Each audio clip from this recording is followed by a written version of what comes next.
Boa noite a todos e todas. Retornando às nossas atividades no 8º Encontro Nacional de Execução Penal, nós teremos agora a primeira Conferência Nacional com o tema Prisões Cautelares. E, como conferencista, nós teremos o doutor Renato Flávio Marcão, que é membro do Conselho Diretor do IBEP, especialista em execução penal e advogado. E para presidir a conferência, nós convidamos a doutora Márcia de Alencar Araújo, que é secretária executiva do IBEP, gestora e consultora em política penitenciária, justiça criminal e segurança pública, além de psicóloga. Com a palavra, a doutora Márcia de Alencar. Boa noite.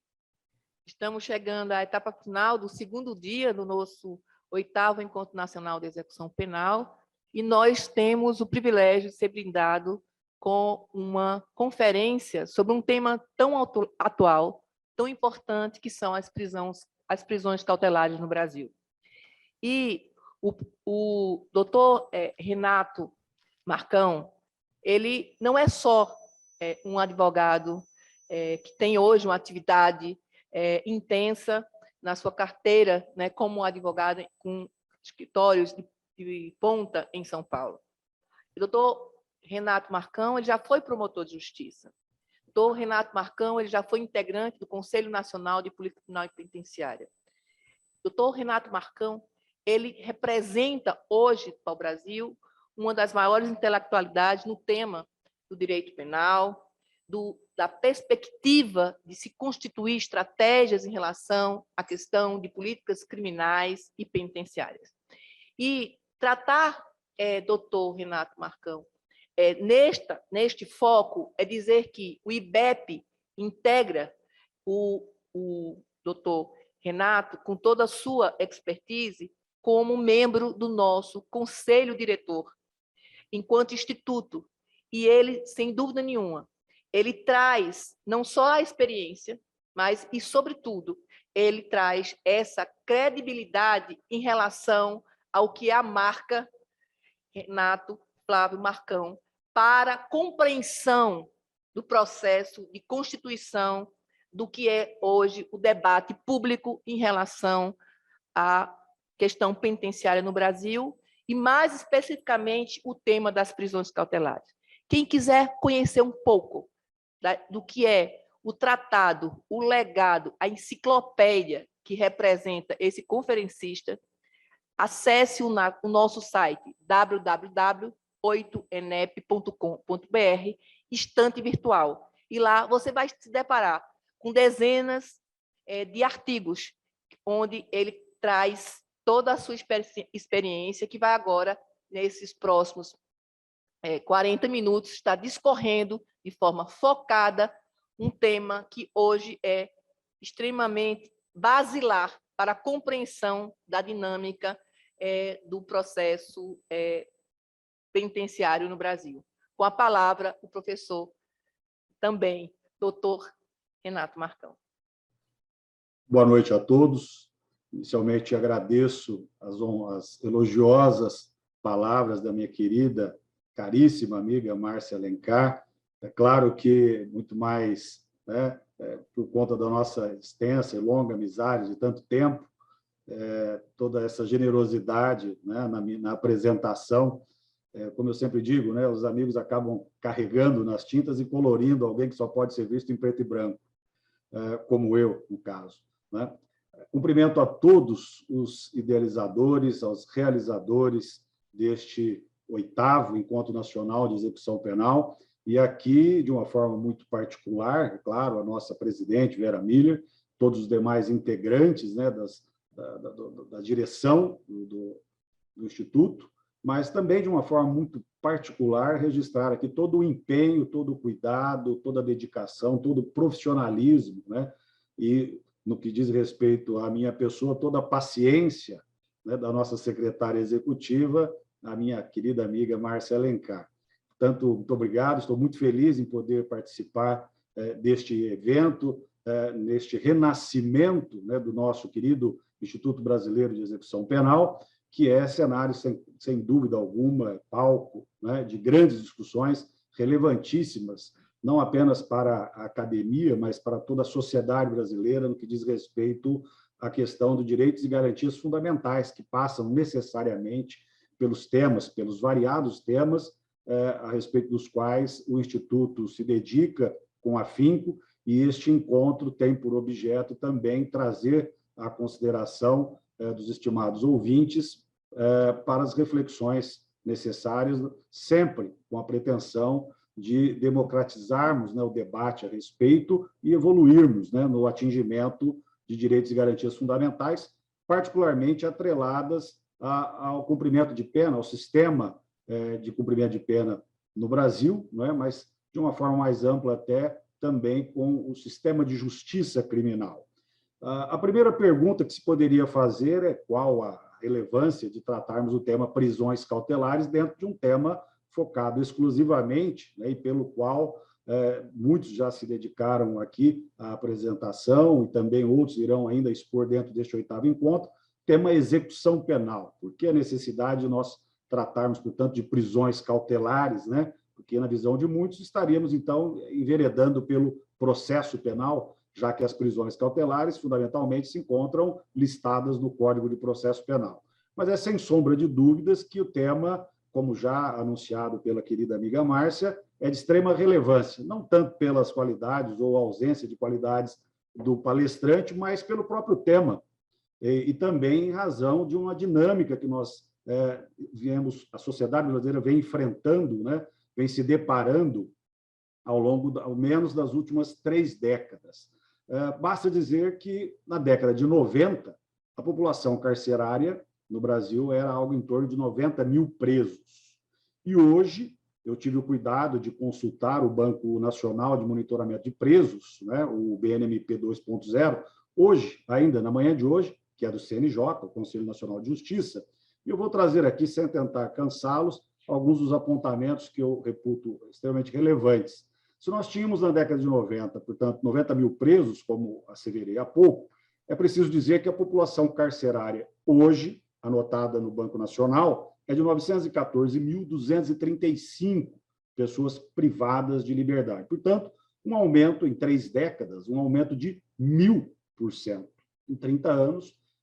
mais de 1000% a rigor, né, o que corresponde a um aumento de 333% a cada década, a considerarmos, então, o início da década de 90, e depois nós veremos um pouco mais adiante por que deste meu marco temporal, a década de 90. Então, 333% de aumento por década e 33%, grosso modo, de aumento no número de pessoas privadas de liberdade ao ano, o que é extremamente sensível, não é? Nós sabemos que a realidade brasileira é caótica e, portanto, se nós temos 914.235 pessoas hoje privadas de liberdade, também é preciso ressaltar a existência de outros 329.510 mandados de prisão a cumprir. Portanto, se fossem cumpridos esses mandados de prisão, nós teríamos hoje algo em torno de 1.243.745 presos, pessoas privadas de liberdade no Brasil. Pois bem, eu dizia, então, que se nós observarmos esses dados totais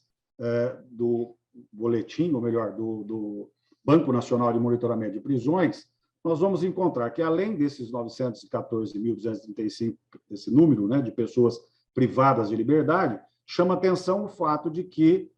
há um contingente de presos provisórios que contraria qualquer estatística de países democráticos. A regra, né, nos países democráticos é de que não mais de 24%, 25% dos presos sejam presos cautelares. No Brasil, segundo ainda os dados de hoje, nós temos 411.749 presos provisórios, sendo que outros 202.045 presos em execução provisória. Portanto, se nós somarmos presos provisórios com presos em execução provisória, que são 2 categorias distintas para efeito dessas estatísticas, nós alcançaremos 613.794 presos provisórios, assim considerados como presos provisórios aqueles é que,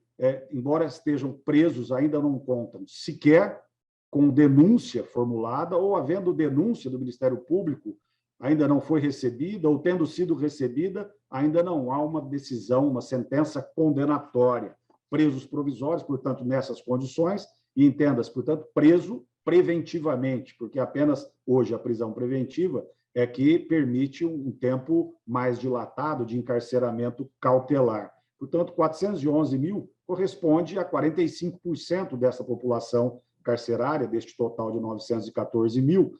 sendo que esses 202 mil em execuções provisórias correspondem a 22%. Portanto, nessa totalização, né, grosso modo, nós podemos falar que hoje,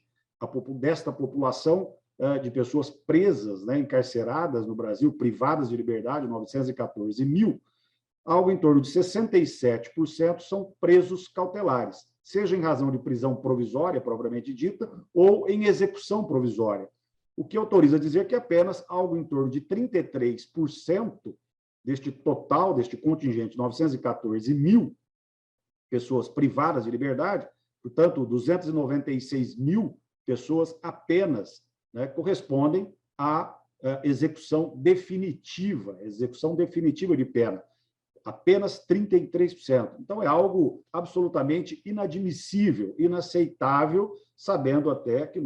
a presunção é de inocência, né, ou estado de inocência ou de não culpabilidade, conforme determina a Constituição Federal, a Constituição Cidadã. No artigo 5º, inciso 57, todos sabemos. Esta regra, portanto, né, nacional, esse parâmetro percentual nacional, acaba se replicando em algumas unidades da federação, como é o caso do maior encarcerador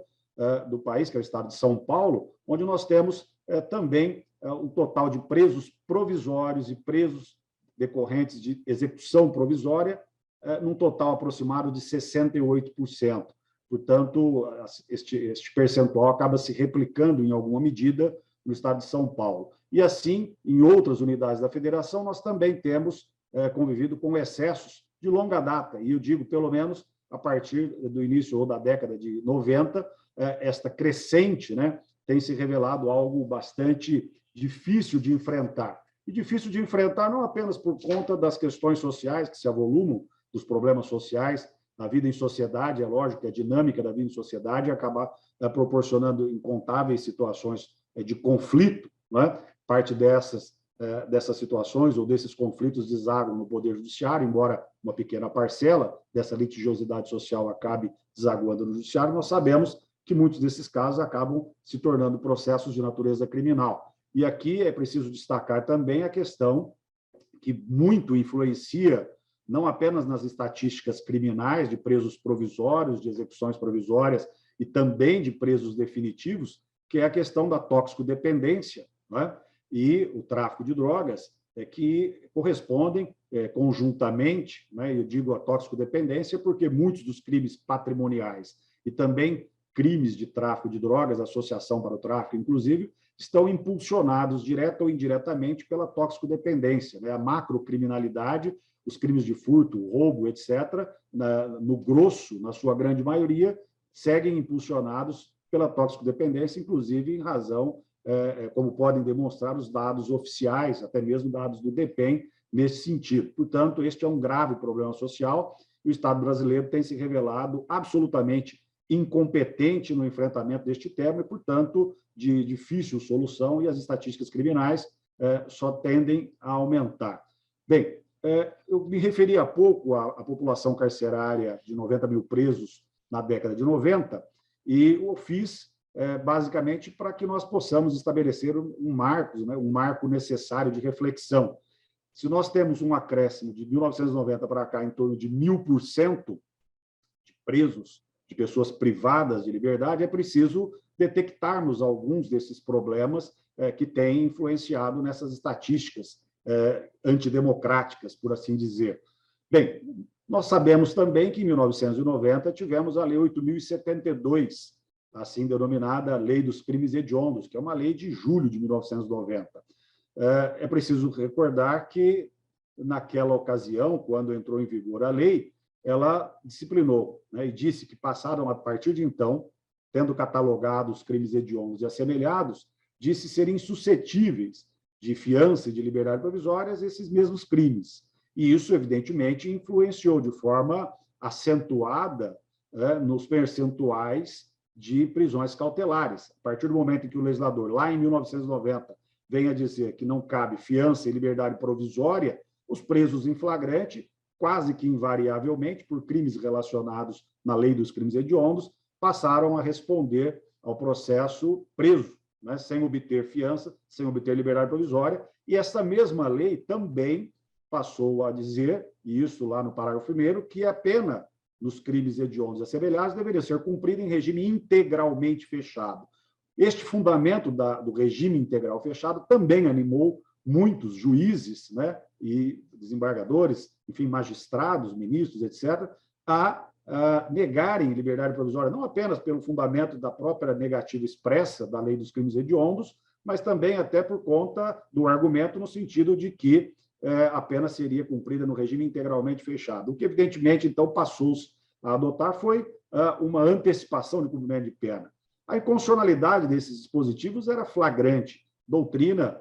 passou, inúmeros eventos ocorreram, a doutrina passou a combater de uma forma bastante clara, de bastante dura, muito substanciosa, a inconstitucionalidade dessas vedações, não apenas da fiança e da liberdade provisória, mas também do regime integral fechado. E tardou até que o Supremo Tribunal Federal, em fevereiro, apenas em fevereiro de 2006, e agora me refiro ao habeas corpus 82.959, do relator ministro Marco Aurélio, 23 de fevereiro de 2006, portanto, 16 anos depois, para dizer, incidentalmente, por maioria, né, que era inconstitucional o regime integral fechado. Bem, o regime integral fechado acabou, portanto, a partir desta decisão, digamos, por assim dizer, de 2006, 16 anos depois de que a Lei 8.072/90 foi publicada. Na sequência, nós tivemos uma lei, o Estatuto do Desarmamento, que ainda está em vigor também, que é a Lei 10.826, de 2003, novamente uma contribuição negativa no que diz respeito ao encarceramento cautelar, na exata medida em que seus artigos 14 e 15, me refiro aqui ao Estatuto do Desarmamento, insisto, passaram nas hipóteses mencionadas, a estabelecer a inafiançabilidade dos crimes regulados, conforme tratavam, então, os artigos 14 e 15. E também o artigo 21 do Estatuto do Desarmamento passou a dizer que os crimes dos artigos 16, 17 e 18 eram insuscetíveis de liberdade provisória. Ora, se aqui nós temos no Estatuto do Desarmamento crimes inafiançáveis e crimes insuscetíveis de liberdade provisória, não sendo o caso de concessão de liberdade provisória, sendo ela, portanto, vedada, admitida a hipótese, o preso em flagrante deverá responder ao processo preso, prisão cautelar, novamente a influenciar de forma negativa e de maneira inconstitucional o sistema de justiça criminal. Portanto, já não bastasse todo o desastre, né, a inconstitucionalidade flagrante praticada durante anos a fio em razão e por conta dos fundamentos inconstitucionais da Lei 8.072/90, veio, então, em 2003, o Estatuto do Desarmamento. E contra essas regras inconstitucionais foi ajuizada, na verdade, foram ajuizadas várias ações de inconstitucionalidade, mas basta me referir a 3.112-1, relator ministro Ricardo Lewandowski, obviamente, Supremo Tribunal Federal. E, então, em maio de 2007, também por maioria, o Supremo Tribunal Federal julgou essa ação de inconstitucionalidade procedente em parte e declarou a inconstitucionalidade desses dispositivos que vedavam liberdade provisória. Portanto, mais uma regra, mais uma vez, o Poder Legislativo contribuindo de forma negativa com a edição de normas inconstitucionais, que não foram, infelizmente, não contaram com veto nestes casos. E, novamente, insisto, a Lei 8.072/90, como um marco inicial, depois o Estatuto do Desarmamento. E notem, mesmo com a declaração de inconstitucionalidade dos dispositivos que vedavam a concessão de liberdade provisória, no que diz respeito ao Estatuto do Desarmamento, o que ocorreu, repito, em maio de 2007, é caso de lembrarmos a vigência da Lei 11.343, que é de agosto de 2006, a Lei de Drogas. Porque lá no artigo 44, esta mesma Lei de Drogas mais uma vez agora o legislador, com a sua contribuição frequente, contribuição negativa, vem e veda também a concessão de liberdade provisória aos crimes que menciona, portanto, o artigo 44 da lei de 2016. E notem, mesmo o Supremo Tribunal Federal tendo reconhecido na ação direta de inconstitucionalidade que é inconstitucional a vedação ex lege pelo legislador à liberdade provisória e que, portanto, cabe ao magistrado, diante do caso concreto, conceder ou não, mas avaliar e conceder ou não a liberdade provisória, ainda assim, o próprio Supremo Tribunal Federal, e é claro, de resto, né, também as instâncias inferiores, passaram e continuaram a decidir anos a fio que a vedação, no sentido de que a vedação à liberdade provisória, contida no artigo 44 da Lei de Drogas, era constitucional. Mas vejam, o próprio Supremo havia reconhecido, com relação ao Estatuto de Desarmamento, insisto, que a vedação antecipada ex lege era inconstitucional. Ora, se era inconstitucional para o Estatuto de Desarmamento, os mesmos fundamentos, evidentemente, deveriam servir e servem no que diz respeito ao artigo 44 da Lei de Drogas. Ainda assim, durante muito tempo, prevaleceu o entendimento na Suprema Corte e nas demais instâncias, no sentido de que era possível, era correto, era juridicamente ok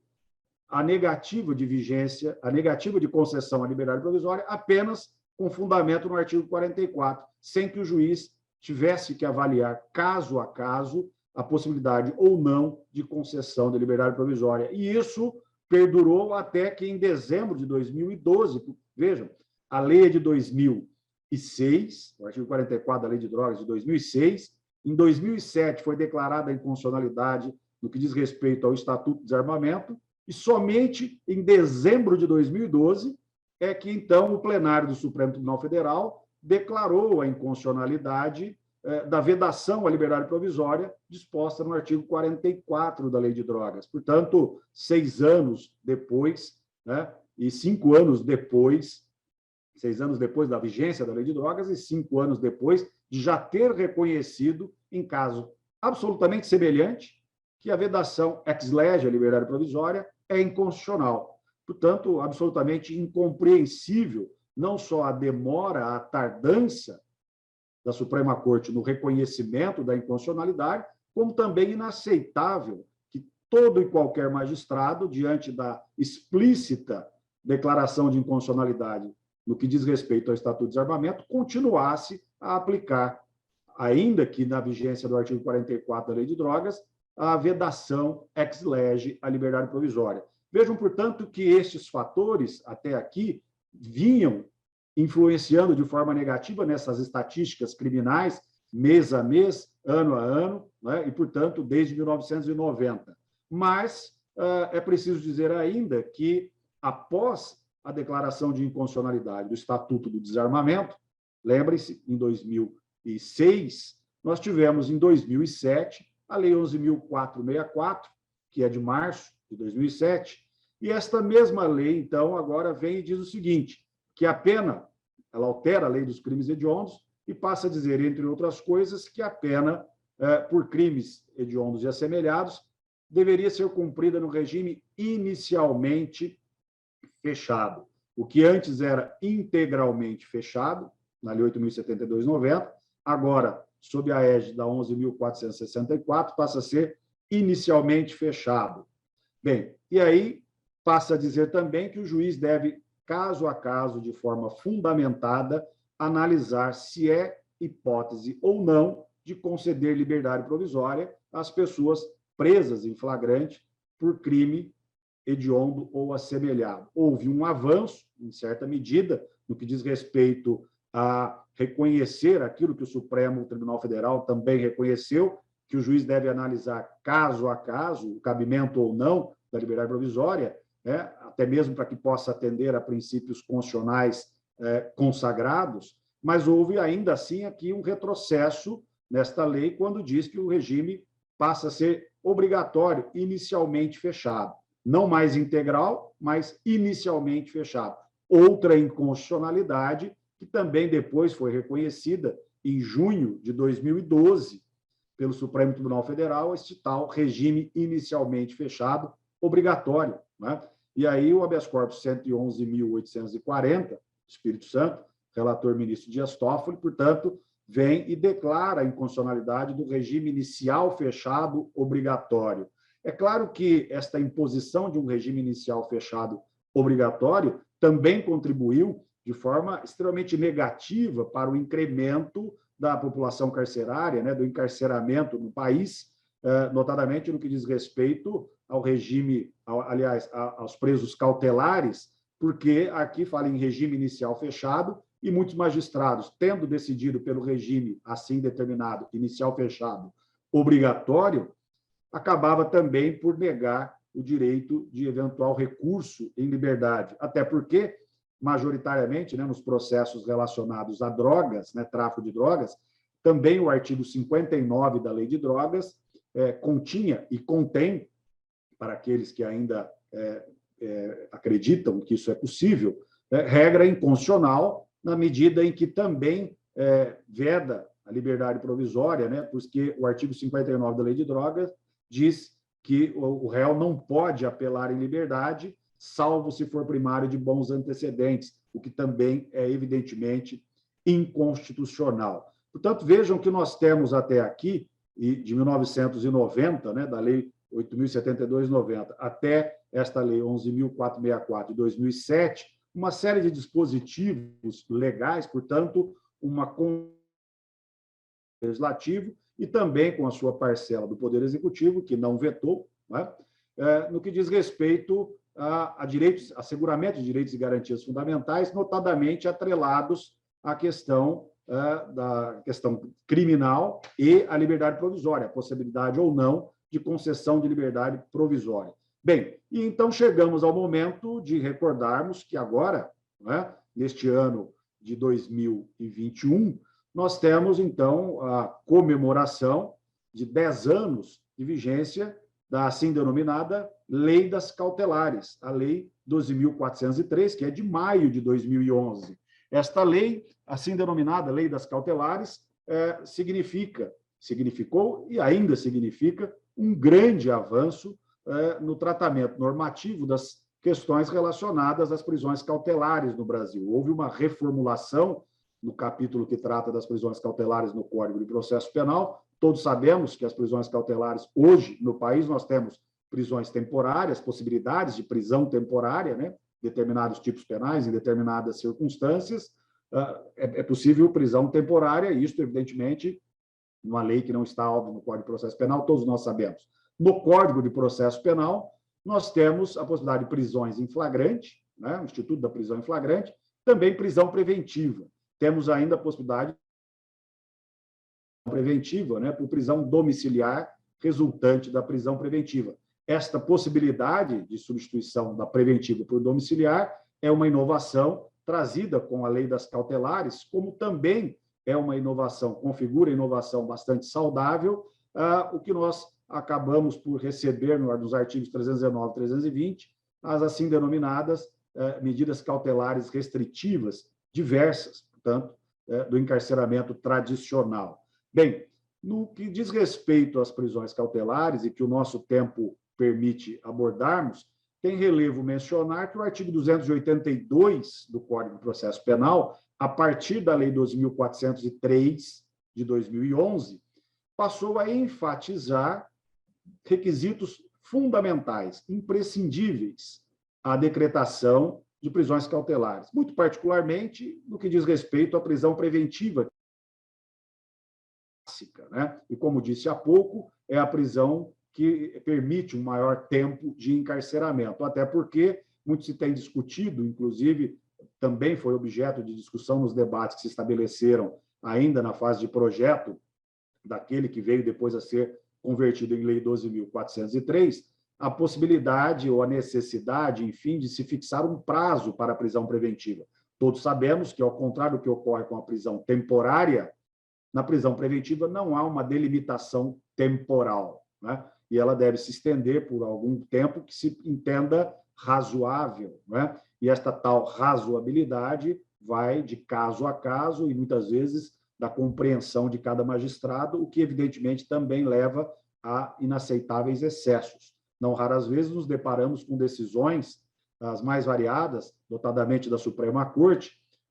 concedendo habeas corpus a quem se encontra preso há 7 anos, aguardando julgamento, há 13 anos, aguardando julgamento, e essas aberrações, infelizmente, ainda se repetem, né, na prática judiciária brasileira. Bem, nós sabemos que a prisão é exceção, portanto, óbvio, a liberdade é a regra, a prisão é sempre última ratio, a prisão cautelar é a exceção da exceção. E, então, o artigo 282 do Código de Processo Penal, com a redação da Lei das Cautelares, assim denominada, de 2011, passou a enfatizar que só se pode impor, só é possível a imposição de uma prisão cautelar ou de uma outra medida cautelar restritiva, mas nosso foco é prisões cautelares, e, muito particularmente, prisão preventiva, diante da comprovada necessidade, da comprovada adequação, estabeleceu ainda a necessidade de um contraditório prévio, imprescindível, ressalvado.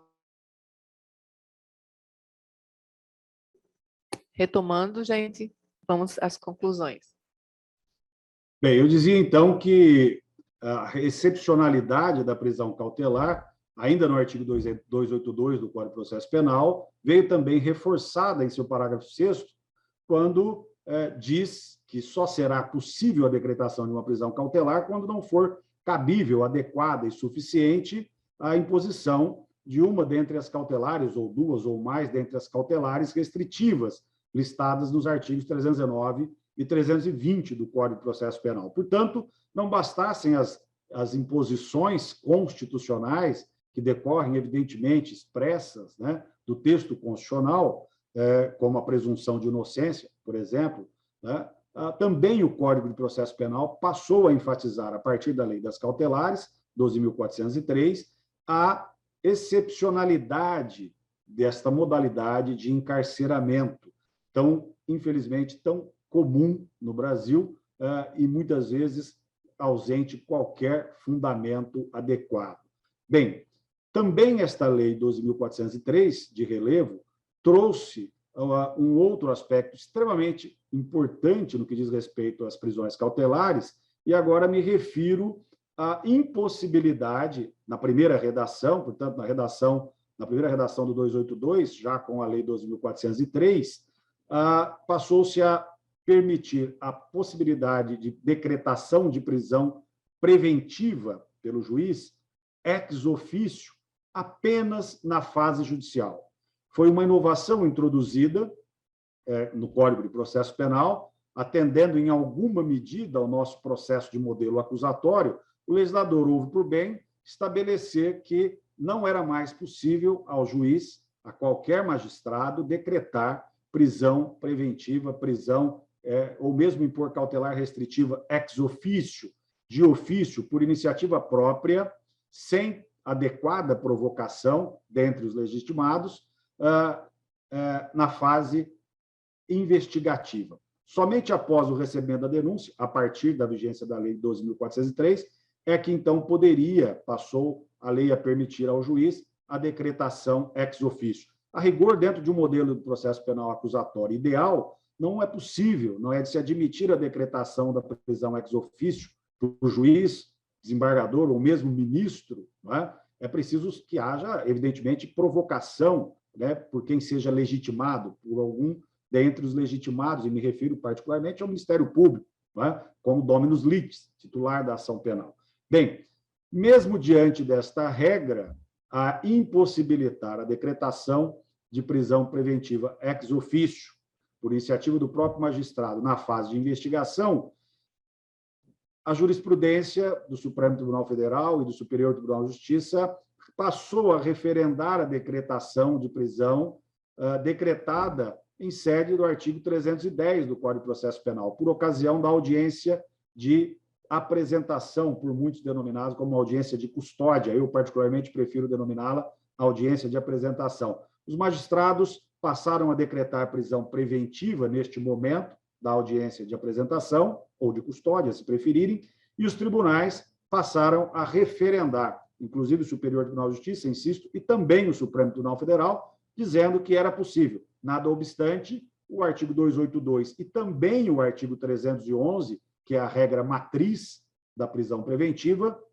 vedassem expressamente a possibilidade de decretação ex officio nesta fase inicial, na fase de investigação. Bem, e assim transcorreu durante muito tempo,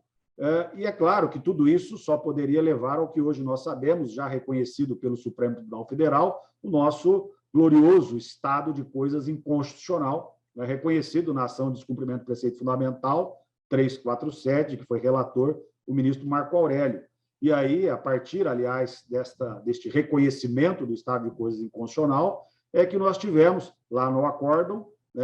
está claro, ficam obrigados os tribunais a estabelecerem, a instituírem as denominadas audiências de custódia. E, por isso, o Conselho Nacional de Justiça editou a resolução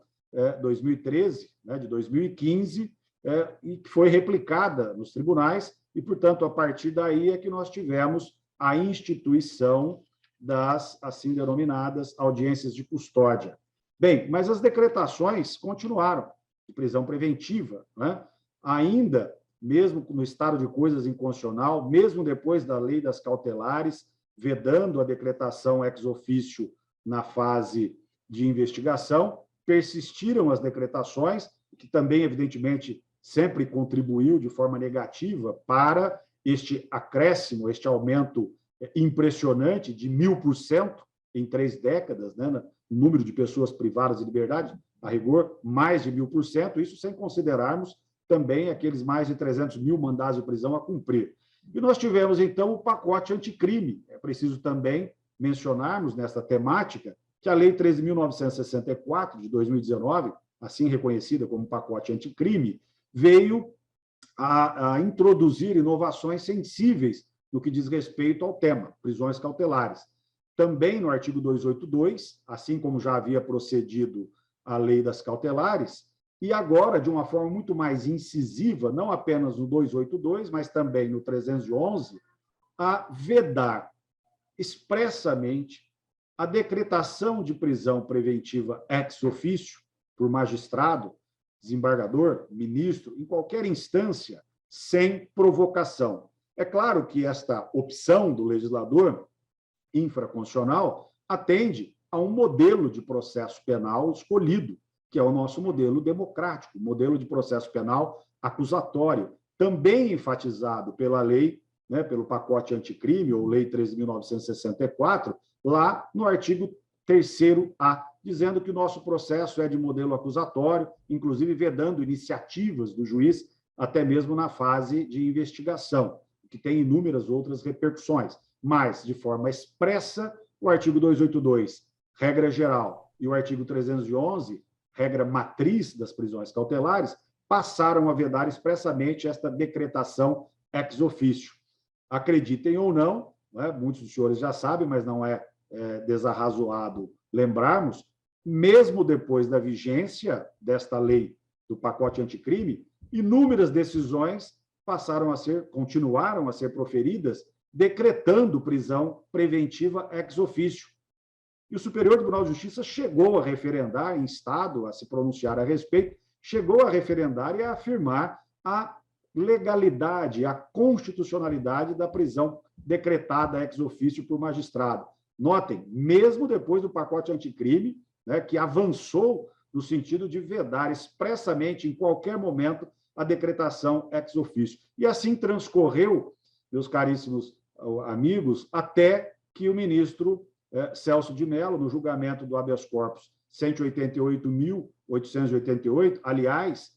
o seu último julgamento, o seu último voto proferido em 6 de outubro de 2020, junto à segunda turma, onde, para nossa alegria, inclusive, citou nossas obras, o livro sobre o nosso curso de processo penal, muito enfaticamente, 5 ou 6 vezes, para afirmar, Sua Excelência, então ministro Celso de Mello, a imprescindibilidade das audiências de custódia, até porque também o Superior Tribunal de Justiça vinha decidindo que, mesmo diante da resolução do CNJ, mesmo diante das resoluções replicadas nos tribunais, a não realização não implicava em nulidade da prisão levada a efeito e constituía mera irregularidade, mesmo depois da Lei 13.964 impor novamente a obrigatoriedade, enfim, da realização dessas audiências. Muitas decisões foram proferidas no sentido de que não havia qualquer ilegalidade em se suprimir esta garantia fundamental, que é a realização da audiência. E aqui faço um parêntese para mencionar que esta resolução 2013, que é de 2015, do CNJ, tem inúmeras imperfeições, mas este seria objeto, talvez, de uma outra explanação. E é claro que essa resolução reclama inúmeras, né, e céleres alterações, mas ainda, desde 2015, aguardamos, né, alterações necessárias. Mas, enfim, este pacote anticrime vem, enfatiza a liberdade, né, como fator principal, ressaltado na Constituição Federal, impõe que os magistrados não podem mais decretar prisão na fase de investigação ou no contraditório, em juízo, em qualquer momento, por iniciativa própria, sem adequada provocação, mas foi necessário, então, esta decisão, este voto acolhido por unanimidade na segunda turma, no habeas corpus 188.000, repito, 888, relator ministro Celso de Mello, que, então, a partir deste momento, as demais, também a primeira turma do Supremo Tribunal Federal e as demais turmas, quinta e sexta do STJ, como a terceira sessão, então, pacificaram o entendimento no sentido da impossibilidade de decretação de prisão preventiva ex officio. Também o pacote anticrime foi bastante proveitoso e positivo no sentido de estabelecer a necessidade, de reafirmar a necessidade de fundamentação, adequada fundamentação e motivação no decreto de prisões cautelares, muito particularmente no que diz respeito à prisão preventiva, a clássica privação da liberdade provisória, que tem contribuído de forma bastante infeliz, né, neste acréscimo da nossa população carcerária. Bem, então, nós temos contribuições positivas em decorrência do pacote anticrime, que já sofreu também, em relação a variados outros temas, decisão liminar do Supremo Tribunal Federal, que continua ainda em aberto, não tendo concluído o julgamento sobre temas relevantes, mas é preciso dizer que, apesar de passos positivos, mais uma vez o legislador também prestou contribuições extremamente negativas, incidindo em novas inconstitucionalidades no que diz respeito também ao encarceramento cautelar, o que, evidentemente, contribui para este incremento, a que me referi, do acréscimo, portanto, né, ao incremento da população carcerária, das pessoas privadas de liberdade. E aqui me refiro, muito particularmente, ao parágrafo 2º do artigo 310, introduzido por esta lei, né, 13.964/2019, que diz o seguinte, parágrafo 2º do 310. Se o juiz verificar que o agente é reincidente ou que integra organização criminosa, armada ou milícia, ou que porta arma de fogo de uso restrito, deverá denegar a liberdade provisória. Portanto, mais uma vez, ressuscitou aqui a negativa de liberdade provisória ex lege, não diante do caso concreto, não permitindo que o juiz avalie caso a caso, como já disse o Supremo Tribunal Federal, ser adequado que assim se proceda, quando do julgamento lá relacionado ao Estatuto de Desarmamento, também quando do julgamento relacionado ao artigo 44 da Lei de Drogas, entre outras tantas passagens. Portanto, novamente, agora em 2019, mais uma regra. Por quê? Porque negar a liberdade provisória, nós estamos falando de alguém que foi preso em flagrante, foi apresentado a uma audiência de custódia, ou, como prefiro, de apresentação, e aí vem o legislador e diz, se for um caso de reincidente que entrega organização criminosa, ex lege, deve ser negada a liberdade provisória. Negar a liberdade provisória implica em ter que decretar a prisão preventiva. Portanto, prisão preventiva automática, ex lege, isto é inconstitucional. Ainda assim, vejam, mais uma vez, o legislador, com a sua contribuição, com a sua capacidade infalível de contribuir de maneira negativa, né? E não podemos contar aqui, não foi possível contar com algum veto presidencial no que diz respeito a este tema. Não bastasse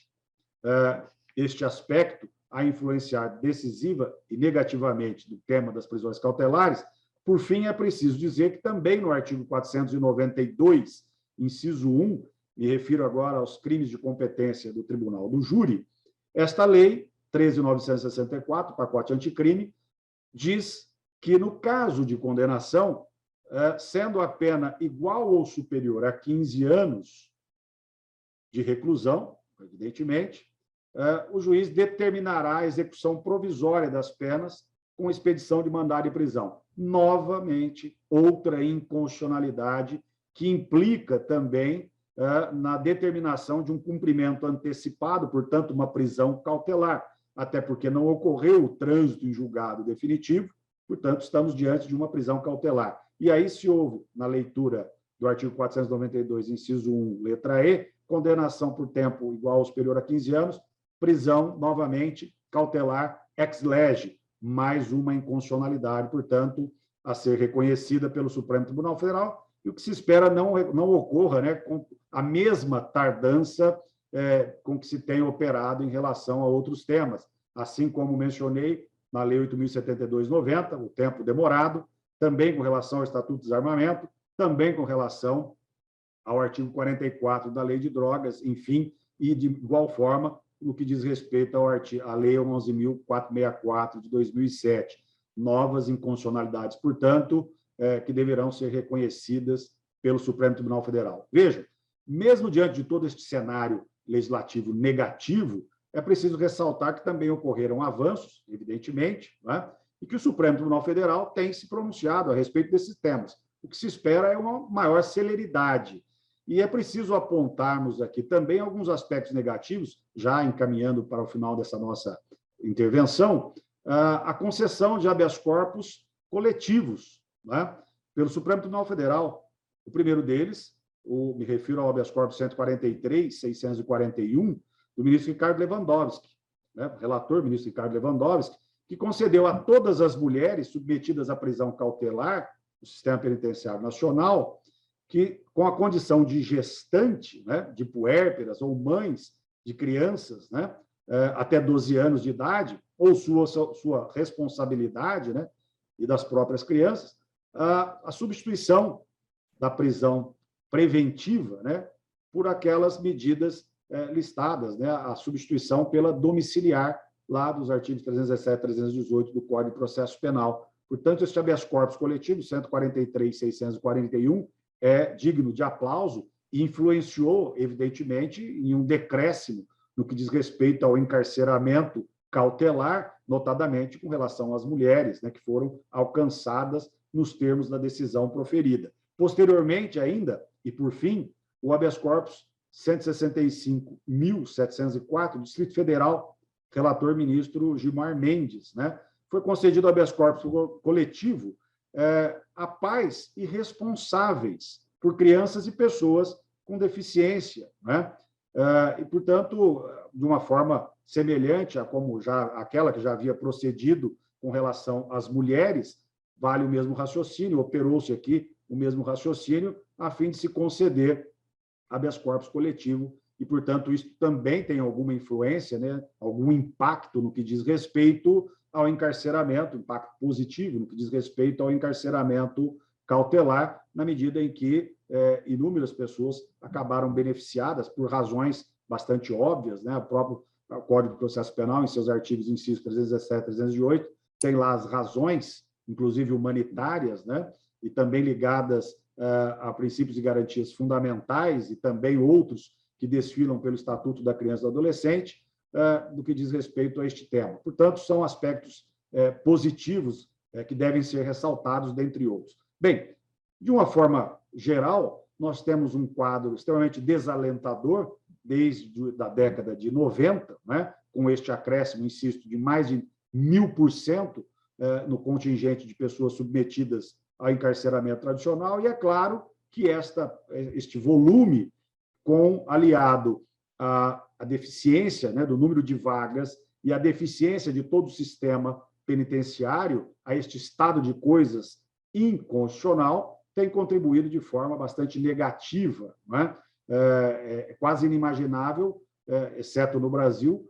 acreditarmos que o Supremo Tribunal Federal reconheceu o estado de coisas inconstitucional e que, desde então, muito pouco, né, se tem feito, apesar dos avanços, né, é preciso dizer que estes ainda são passos curtos, se comparados aos acréscimos, né, dos aspectos negativos no que diz respeito a este tema. Nós temos contribuições legislativas negativas neste período, nestas 3 décadas, nós temos uma demora, muitas vezes, injustificada, inesperada, especialmente do Supremo Tribunal Federal, no que diz respeito à análise destes temas, mas, principalmente, nós temos uma cultura de encarceramento que transita nas variadas instâncias judiciárias, até porque, mesmo depois de reconhecida inconstitucionalidade, muitas vezes, não é incomum encontrarmos decisões contrariando decisões da própria Suprema Corte. Aliás, isso tem ocorrido, e até por isso também, em caso que não é de prisões cautelares, evidentemente, mas relacionado ao tráfico privilegiado, o ministro Schietti, no Superior Tribunal de Justiça, concedeu também habeas corpus coletivo, direcionado muito particularmente ao Tribunal de Justiça do Estado de São Paulo, por conta da imposição de regime fechado nas condenações por tráfico privilegiado. Portanto, alguns magistrados parece que ainda não entenderam, né, que os magistrados, evidentemente, não integram os quadros da segurança pública, né? Não há qualquer inconstitucionalidade na regulamentação, na possibilidade, melhor dizendo, de se decretar prisão preventiva. O que eu vejo, na verdade, não é um problema do Instituto, né, ou dos institutos relacionados às prisões cautelares, mas sim do mau uso que deles se tem feito. O mau uso no plano legislativo, da possibilidade de dispor a respeito desses temas, o mau uso do poder-dever de veto com relação a determinadas regras, notadamente inconstitucionais, claramente inconstitucionais, e o mau uso da liberdade de jurisdição no que diz respeito à aplicação de regras reconhecidamente, incontestavelmente inconstitucionais. Portanto, é preciso mudarmos este estado de coisas cultural no que diz respeito ao encarceramento tradicional. Até porque, né, nós já sabemos que as estatísticas de reincidência, como disse há pouco, são extremamente elevadas. A pena criminal, seja qual for, notadamente a privativa de liberdade, seja qual for a finalidade que se queira atribuir, e não vamos entrar aqui na discussão relacionada aos fins da pena, né, da pena criminal, notadamente a privativa, insisto, o Brasil, evidentemente, não tem alcançado qualquer finalidade, até porque, sabidamente, não há no plano legislativo, não há no plano executivo qualquer política criminal conhecida, menos ainda que atenda aos valores, aos direitos e garantias fundamentais alcançados à base de muitos esforços ao longo dos tempos, né, e implementados, pelo menos no plano da eficácia jurídica, dentro do texto constitucional. Há um enorme distanciamento entre o ideal constitucional, o ideal normativo e a realidade prática. Por isso que eventos como este, realizado, né, pelo Instituto Brasileiro de Execução Penal, insisto, é de extrema relevância para trazer, né, ao debate público esses variados aspectos que interessam a toda a sociedade. Agradeço mais uma vez imensamente o convite, parabenizo os meus queridos amigos, colegas, idealizadores, realizadores deste importantíssimo evento e permaneço à disposição conforme a dinâmica da nossa querida presidente dos trabalhos, presidente da mesa, minha querida amiga Márcia Alencar. Muito boa noite a todos. Eu gostaria de agradecer ao conferencista e deixei, né, que ele pudesse, diante dos momentos que a gente teve de interrupção, poder concluir e explanar o ponto de vista de forma que ele pudesse esgotar os argumentos e nos presentear, né, com esta digressão sobre como houve essa explosão nessas 3 décadas, e isso na perspectiva das prisões cautelares. Eu deixaria, finalmente, para o cerimonial, as falas, né, de encerramento do dia de hoje, já deixando para todos o agradecimento especial pela presença e participação neste evento ao longo de todo o dia, pela presença de todos vocês que estão aqui nos acompanhando. E, claro, o professor Renato Flávio Marcão, o doutor Renato Flávio Marcão, ele nos deixa com grandes reflexões para que a gente aprofunde o debate que hoje foi tão trabalhado por todos os palestrantes, painelistas, expositores que tiveram, nos deixando inquietos e pensar estratégias para a redução da superpopulação carcerária no Brasil. Muito obrigada, mais uma vez, professor Renato, mais uma vez, a sua disponibilidade e boa noite a todos, e eu passo a palavra para o cerimonial. Muito obrigada.